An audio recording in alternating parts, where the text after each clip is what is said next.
Good morning.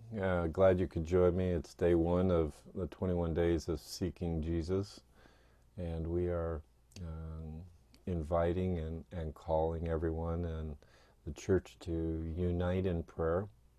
This idea comes from the book of Joel, where during times of national disaster, we are dependent on God's mercy and grace. And so Joel in chapter 1, verses 13 and 14 tells the people to gather together for prayer and fasting and for repentance and lament. And in our world, in a stay-at-home sheltering, we're going to do this from a distance. But that doesn't mean that our spirit isn't uniting, that we are becoming one like Jesus and the Father and the Spirit are one.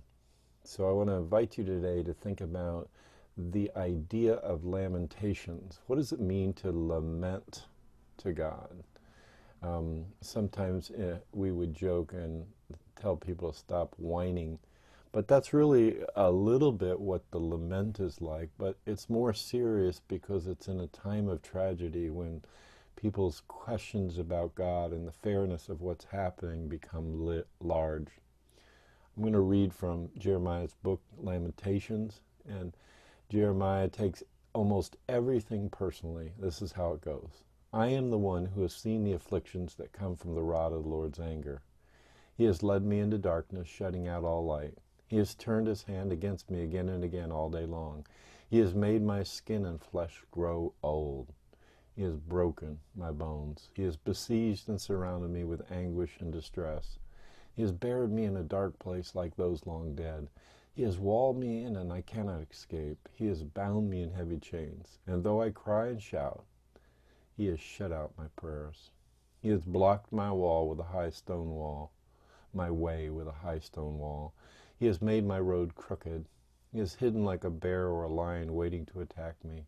He has dragged me off the path and torn me in pieces, leaving me helpless and devastated. He has drawn his bow and made me the target for his arrows. He shot his arrows deep into my heart.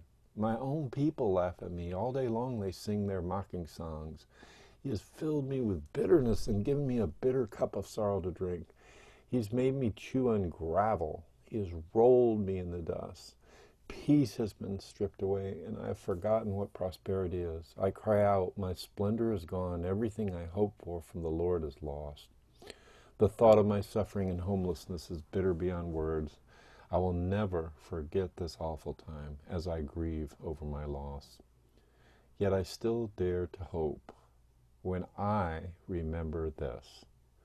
The faithful love of the Lord never ends. His mercies never cease. Great is his faithfulness. His mercies begin afresh each morning. I say to myself, the Lord is my inheritance. Therefore I will hope in him. The Lord is good to those who depend on him, to those who search for him. So it is good to wait quietly for salvation from the Lord.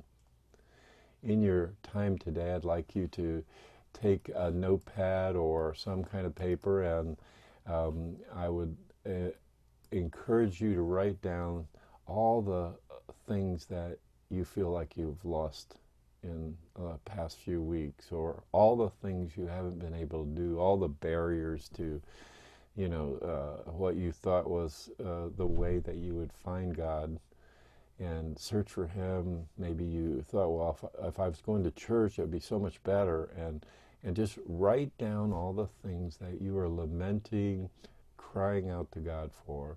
But remember that as you move in lament, at the end you remember God's mercies are renewed every single day.